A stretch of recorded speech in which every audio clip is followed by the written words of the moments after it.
కానీ పెంచి పెద్ద చేసి ఎంతో ప్రయోజకులు చేసిన ఆ కొడుకులు కన్న తల్లికే అన్నం పెట్టలేని పరిస్థితి కనపడుతుంది. మొత్తం కూడా నల్గొండ జిల్లా చింతపల్లి మండలం నసర్లపల్లి గ్రామానికి చెందిన ఒక వృద్ధ మహిళ నల్గొండ జిల్లా కలెక్టర్ను కలిసి తమ గోడును విలవించుకోవడానికి వచ్చిన పరిస్థితి కనపడుతుంది. ముఖ్యంగా కూడా ఇద్దరు కుమారులు ఉన్నారు. ఇద్దరు కుమారులు ఒక కుమారుడు చనిపోయాడు, మరొక కుమారుడు మాత్రము కనీసము అన్నం కూడా పెట్టడం లేదు. సంబంధించిన హాస్పిటల్కి చూపించడానికి కూడా అలాని ఇబ్బంది పెడుతున్నారని కూడా ఆ వృద్ధ మహిళ కూడా నల్గొండ జిల్లా కలెక్టర్ను కలవడానికి వచ్చినటువంటి పరిస్థితి ఉంది. ఇద్దరు కూతురు ఉన్నారు. అప్పుడు ప్రస్తుతం మాత్రము ఆ కూతుర్ల పర్యవేక్షణలో ఆమె ఉంటున్నటువంటి పరిస్థితి కనపడుతుంది. ప్రస్తుతం ఆమె ఉన్నారు, వారితో కూడా మాట్లాడించే ప్రయత్నం చేద్దాం. ఏం పేరమ్మా నీ పేరు? నా పేరు దేవకమ్మ.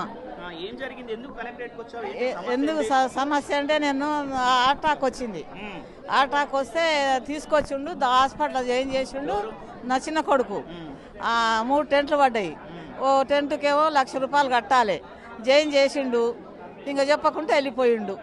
ఇంక వెళ్ళిపోతే ఇంకేం చేయాలి? ఎవరిని తోలినా కానీ లేడు. లేకుంటే ఇంకో అబ్బాయి, చిన్న అబ్బాయి ఉంటే మా సాదుకున్న పిల్లగాడు అంటే ఫోన్ చేస్తే వచ్చి ఇక పైసలు కట్టి తీసుకొని పోయిండు. ఇంతవరకు ఒకనాడు మందులు తెస్తలేడు, అమ్మ అని వస్తలేడు. నిన్న మన పోయి వస్తే కూడా నాకు మందులు లేవంటే కూడా పైసలు ఇవ్వలేదు. నా దగ్గర లేవన్నాడు. లేవంటే కూడా నేను సపరాకుండా ఊకున్నా. ఇక నాకు మందులకు చాలా ఇబ్బంది ఉంది. నాకేం లేదు, పైసా రూపాయి లేదు. భూమి 22 ఎకరాల భూమి. ఇద్దరు కొడుకులకు సగం పంచిన, అంతే. సగం పంచిన. ఒక ఆయనకు ఎక్కువ ఇవ్వలేదు, ఒక ఆయనకు తక్కువ ఇవ్వలేదు.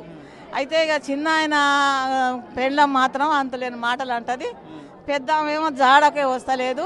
ఆమెకు లారీ యాక్సిడెంట్లు అయితే కూడా ఇన్ని పైసలు వస్తే కూడా మా అత్త తింటదేమని 10 రూపాయలు ఇవ్వలే. రైతు బీమా 5 లక్షలు వచ్చినాయి. వస్తే కూడా ఆమెకు మందులకైతే షుగరు, బీపీ. ఇప్పుడు ఈ మందులు అన్ని ఎట్లా సమకూరుస్తున్నాయి? ఎవరు చూస్తున్నారు? నా పెద్ద బిడ్డ తెచ్చి పెడుతుంది.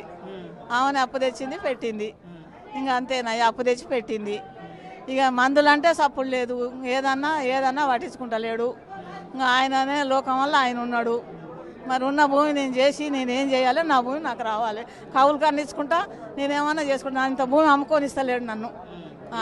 నువ్వు అడిగితే మరి నాకు హాస్పిటల్ ఖర్చులు కావాలిరా, అమౌంట్ నా దగ్గర లేవు, నేనేం చేయాలి అన్నాడు. అంత నాకు ఇంకా కలవనే లేదు, నేను ఇంకా ఆయన అడగనే లేదు.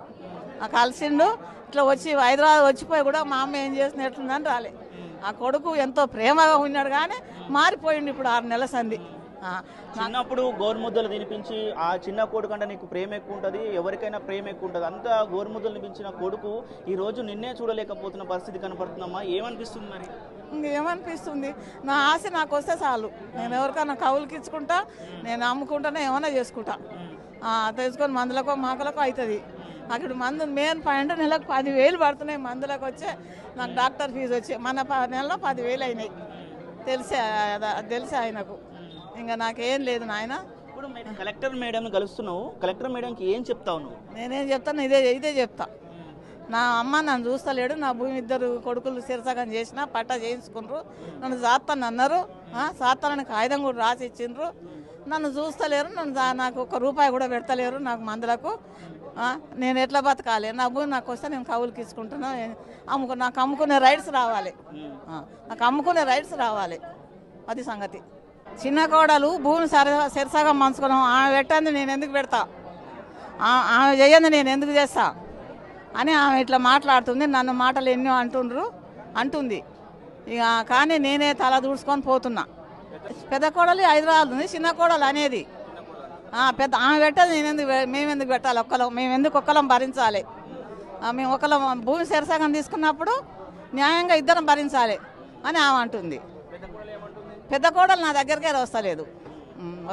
నన్ను మందలు ఇవ్వలేదు. హాస్పిటల్ ఉంటే వచ్చి ఇంక ఆయన హాస్పిటల్ జాయిన్ చేసిండు. ఇంక వెళ్ళిండు, పైసలు కట్టబడుతుందని వెళ్ళిండు. మళ్ళీ వచ్చినాకన్నా వచ్చిందా రాలేదా అని రాలేదు, ఫోన్లు కూడా చేయలేదు.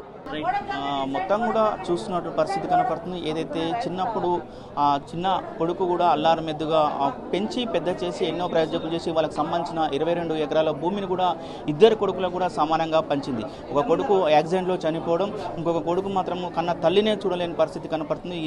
ఈ వృద్ధురాలి బాధ చూడలేనికి నల్గొండ జిల్లా కలెక్టర్ కార్యాలయానికి వచ్చి కూడా ఆమె ఒకటే డిమాండ్ చేస్తున్న పరిస్థితి ఉంది. ఏదైతే నేను కొడుకు ఇచ్చిన నాకు సంబంధించిన భూమి ఉందో తిరిగి మళ్ళీ మాకు అప్పగించండి, ఆ భూమితోనైనా మేము కౌలుకిచ్చుకొని దాంతో వచ్చిన పైసలతో కూడా మేము ఆరోగ్య సమస్యలు చూసుకుంటాం. రోజు కూడా ఇబ్బంది అవుతున్న పరిస్థితి కనపడుతుంది. మొత్తం కూడా ప్రస్తుతం అయితే ఎవరైతే కూతురు ఉన్నారో కూతురులే సంరక్షిస్తున్న పరిస్థితి కనపడుతుంది. ఈ రోజు దేవరకొండ నుంచి సుమారు 100 కిలోమీటర్ల నుంచి కూడా ఇక్కడికి రావాలంటే కూడా ఆ కూతురు అల్లుల సాయంతో మేము ఇక్కడికి వచ్చామని కూడా చెప్తున్నారు. కూతుర్లు మాత్రం ఎన్ని రోజులు మమ్మల్ని చూస్తారని కూడా ఈమె ఆవేదన వ్యక్తం చేస్తుంది. ఆమె ఒకటే డిమాండ్ చేస్తుంది, ఎట్టి పరిస్థితుల్లో కూడా నా కుమారుడికి నేను రాసిచ్చిన భూమి ఏదైతుందో ఆ భూమి తిరిగి నాకు ఇస్తే నేను ఎవరికైనా కౌలుకిచ్చి కూడా ఉన్నంత కాలం కూడా ఉంటానని కూడా ఈమె చెప్తున్న పరిస్థితి కనపడుతుంది.